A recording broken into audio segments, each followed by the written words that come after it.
And it's just so vitally important that the information available online be accurate, be reliable, and steer people in the direction of good decisions and future good health. And I think that's something that the National Spine Health Foundation, with its medical board and its thoughtful research and its online resources and its direct interaction with physicians who are on the cutting edge of the spinal healthcare field, can do better than anybody else. Hi, everyone. My name is Dr. Rita Roy, CEO of the National Spine Health Foundation, and I'm your host for the Get Back to It podcast, where we tell real stories of healing and recovery. What does it mean to get back to it? It means overcoming injury through treatments that work in order to return to the people and activities you love, whatever that looks like for you. It means getting back to your life. We're here to share the success stories of those who did just that. And some of these stories you are not going to believe. At the Get Back to It podcast, our goal is to tell stories of spinal champions who've been able to achieve a better quality of life through spinal healthcare. Today, we have an extra special guest on our show, Jennifer Marron, who is a spinal champion and our 2020 virtual We've Got Your Back Gala chair. Jennifer is a former rower for the U.S. National Lightweight team who was diagnosed with scoliosis a little later than typical at the age of 14. Now that you know what to expect, let's get back to it and dive right into Jennifer's story. Jennifer was a teenager who wore a back brace through attending high school and on into her freshman year of college for her scoliosis. The first doctor I visited had wanted me to wear a back brace for 23 hours a day. My mom was with me at that visit, and she knew that wearing a back brace for that long wasn't the adventure she wanted for her teenage daughter. We decided to get a second opinion.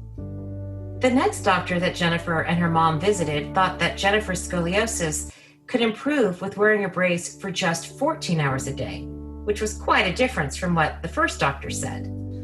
I would try to get in as many of those back brace hours as I could while sleeping. The new number gave me 10 hours a day to do sports and other things that I loved, brace-free. In her teenage years, Jennifer found ways to adapt with her scoliosis all throughout high school. When it came time to attend college, she was ready to take on new challenges. I was looking for a sport that I could choose as a walk-on. I felt I wasn't good enough for tennis, so I headed for the crew tent in the first couple of days of my freshman semester. I signed up for rowing and thought to myself, wow, that sure sounds like a lot of back work. Knowing she needed to protect her back, Jennifer returned home to New York and consulted with her doctor as to whether she could take on rowing. She knew she wanted to do it, and so she asked her doctor if he would give her the go-ahead. My doctor told me that he liked the idea, but wanted me to row port. In sweep rowing in college, you row one side or the other.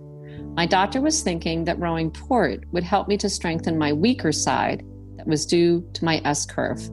Jennifer was grateful for a doctor that encouraged her to do the things that she wanted to do while also prioritizing her health. The crew team proved to be a wonderful experience for her, providing her with exercise, the ability to get stronger, and the camaraderie that comes with being on a great team. I continued to row all through college and then tried out for the U.S. national team. I made the team the very first year that the U.S. fielded a lightweight women's rowing team. We went to Montreal, I stroked our boat, and we won gold at the World Rowing Championships. While Jennifer no longer rows today, she tries to stay fit however she can. She recognizes that scoliosis isn't something that will ever go away, but she will continue to live with for the rest of her life. To the surprise of her doctor, however, rowing actually helped her curvature to improve. Fitness is really your great ally. Listen to your doctor and don't despair when you first get that diagnosis. I remember that feeling of despair, and it's very hard, especially as a young girl. It changes a lot of things about your sense of self and your understanding of appearance. But just stick with it and know that it's a temporary phase. Whether your treatment solution is a brace or surgery, you're going to come out on the other side and be able to do great things. Jennifer, it's so fun hearing you share your story today. Thank you so much for joining us on the podcast. And I had sort of forgotten that you were on the first lightweight women's rowing team, U.S. national lightweight rowing team, and I'd forgotten that you won gold that year. That is just awesome. Talk about being a spinal champion. That is fantastic, and so inspiring. This year, you are chairing our 2020 virtual We've Got Your Back Gala. And we get to hear from you about all things Gala, which is awesome. But we don't always talk about your Spinal Champion story, which is just awesome. You clearly don't let scoliosis stop you from living a fun and active life today. It seems as though you're someone who celebrates both the big wins, like the gold medal, that's a big one, and the small wins, like being able to stay active with your family and do all the things that you want to do. Jennifer, where do you think you get this positive attitude from? I think part of my positive attitude comes from my parents, who were always very supportive when I was a kid and encouraged me to pursue anything that felt like my passion at the time. And I was always super physically active. Having the scoliosis diagnosis was kind of a shock. And the initial feeling was that all the things that I love to do were going to have to abruptly stop. But instead, I think through that experience, I learned that you can work through something difficult, keep your eyes on the end goal, and work hard and get to the other side and be pleased with the outcome. And I think it's easier to have a positive attitude when you are able to find a path forward during difficult times, knowing that if you work hard, the results will be positive. Yeah, that's awesome. It sounds like you have had an amazing support group throughout your life with your family and with great doctors. Sounds like your doctor was willing to do some things differently with you. And I'm sure that inspired you as well, that you had a physician who maybe stepped a little bit outside of the norm for what he treated with patients and encouraged you to continue to do the rowing. Can you tell us a little bit about what that was like when your doctor said, yes, you can row crew, but stay on one side of the boat? Can you talk to us about that? I thought that was really inspiring because throughout high school, I had felt a little bit limited in my ability to pursue sports. And I felt like by the time you get to college, it's a little bit now or never. And there are not a lot of sports where you can be a walk-on and not have practiced it extensively during high school. And rowing is one of those few sports. And I had a sense from playing tennis that I was better motivated if I was part of a team sport as opposed to an individual sport. And tennis was awfully individual, whereas rowing looked like the ultimate team sport. So I was elated when he said that I could do that. And I think I was always, throughout the process of wearing the back brace and trying to straighten out my curve as I grew, I think I was always just incredibly grateful that we had found a doctor who was willing to treat my case with a back brace 14 hours a day, 10 hours out, as opposed to 23 hours a day in the brace with only 1 hour for taking a shower each day. I think that changed my experience as a teenager growing up from age 14 to 18 or 19 in a really impactful way. Those are really difficult years in terms of your sense of self and your body image and your goals, and you're growing a lot and you're changing a lot emotionally.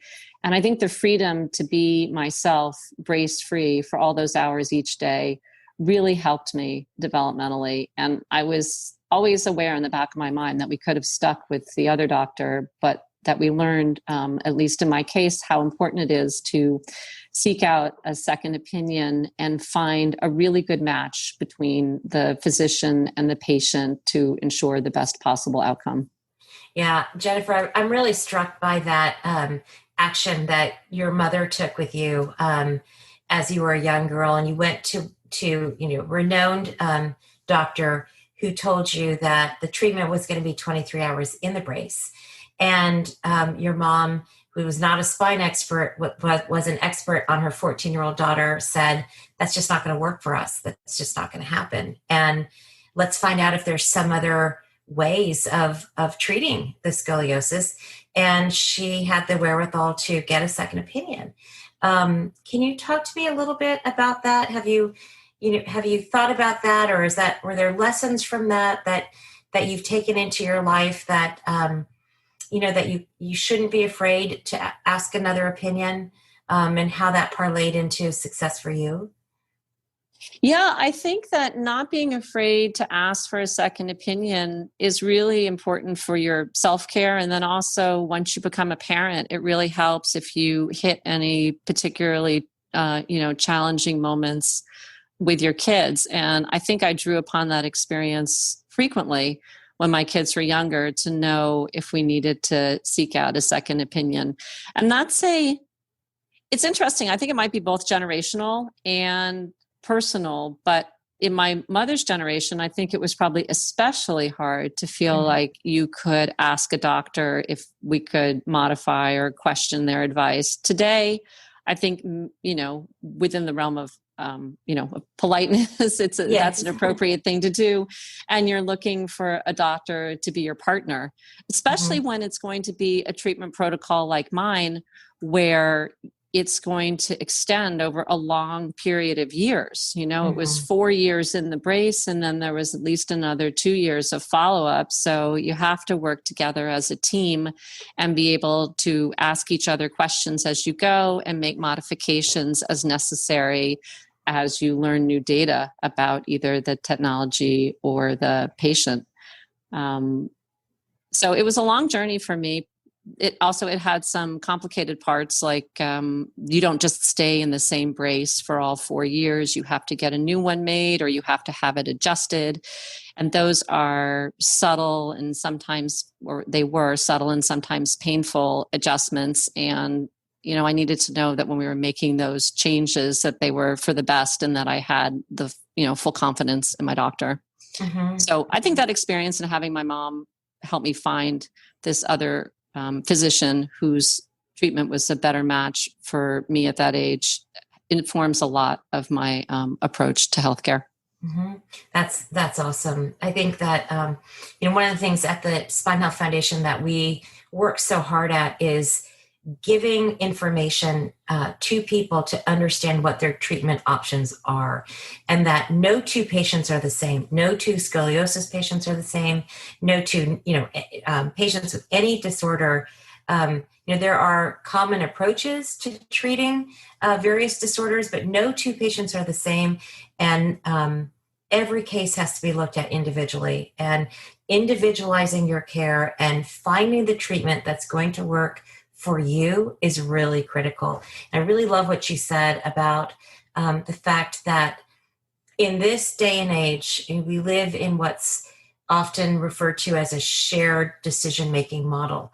And doctors, will give you a treatment approach, and it's sort of patients have the responsibility to ask questions and to get other opinions and to figure out what they're going to do for their treatment. And so that part of the equation where patients have the duty to understand, more about their condition and more about what their treatment options are is difficult. We've got to educate ourselves so that we know really what questions to ask and what options we should be asking for. And that's where the National Spine Health Foundation comes in, is that we are trying so hard to get this information out to people, because spinal healthcare has come a long ways in the last 15 to 20 years. Tremendous amount of innovation, a tremendous amount of science, tremendous amount of data-driven outcomes is informing the way that treatment is being handled in spinal health. And that speed of discovery needs to be made available to the public. And we are sort of that, that place where you can come to get unbiased education and truthful answers for questions that you may have as a patient. 100 million Americans suffer from neck and back pain every year. It's a large number of people. Musculoskeletal disorders are the most common disorder affecting Americans. And so We're very proud of the work that we are creating to be a place, a trusted source of information.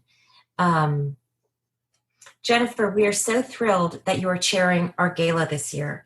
The We've Got Your Back Gala, it's our annual fundraiser. It's our biggest night of the year. And you were with us last year when we had our spine talk and our fun event. And then, of course, COVID hit us this year.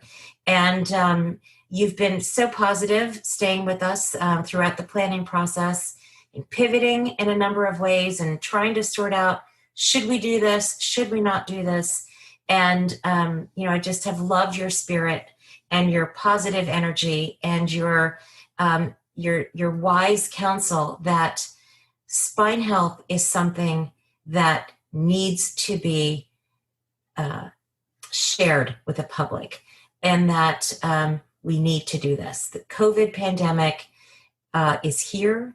People are suffering from neck and back pain. It's not getting better. It's getting worse. And we need to do our work more than ever. And so we are thrilled that you are joining forces with us, that you're chairing the gala and you're helping us spread the message. Can you talk with us about why you've become involved with the foundation and what inspires you to continue to chair the event for us? Well, as you said, neck and back pain don't stop with the pandemic, and they in fact get worse, especially with some of the problems associated with working from home and the absence of ergonomic work environments or stress. And I also am struck on a daily basis by how many people suffer some kind of debilitating neck or back pain or know someone who is. And I can tell from talking to them that they feel frustration, or that perhaps they feel a bit of fear about reaching out for help. And I right away tell them about the great work that the National Spine Health Foundation is doing, and that they don't need to live with this pain, and that there are solutions, both surgical and non-surgical. And I love the idea of chairing our virtual gala and encouraging people to contribute to the gala so that we can continue to support innovative research in the area of spine health and non-biased research that will provide accurate information on the internet. Because I know from myself and from talking with others that in this day and age, the first place people go is the internet to get their initial information or feedback on what health problem they may be confronting. And it's just so vitally important that the information available online be accurate, be reliable, and steer people in the direction of good decisions and future good health. And I think that's something that the National Spine Health Foundation, with its medical board and its thoughtful research and its online resources and its direct interaction with physicians who are on the cutting edge of the spinal health care field, can do better than anybody else. So really, it's my honor to be able to work and support the work of the National Spine Health Foundation. It's powerful to try and provide this information, because in today's day and age, the first place you'll go, if you become the signature destination, we know that we can easily send them to the foundation's website as a first cut. And that should begin to bring a grain of hope, and then maybe they can make better choices. Your energy and your enthusiasm and your passion for what we are doing inspires us. And it's like having a big gust in your sail and sails us along this journey. So thank you. Jennifer, I thank you not only for coming on the show today, but for continually supporting us at the National Spine Health Foundation. You are a great example of a spinal champion giving back, and we are so, so grateful to you. We cannot wait to celebrate with you at the virtual gala, and we hope that all of our listeners will tune in. The date is November 6th, and we have a really fun program lined up. So thank you again for being here with us today, and I look forward to hearing more from you. At the National Spine Health Foundation, something we believe in most is providing hope for recovery through sharing stories of success and expertise. It isn't always easy to find someone to relate to, even though 100 million adults suffer from neck or low back pain each year. To hear more stories of recovery, and access educational materials about spine health, visit us at spinehealth.org. The virtual We've Got Your Back Gala will be held on Friday, November 6, 2020, wherever you are. From artistic performances to hearing from the nation's top spine surgeons, you won't want to miss it. Visit spinehealth.org and keep an eye out on social media for more information. Thank you for listening. The information and views expressed in the Get Back to It podcast are intended for informational purposes and should not be used as a substitute for professional medical advice or to replace the services of trained healthcare providers. To view the National Spine Health Foundation's full disclaimer, visit spinehealth.org.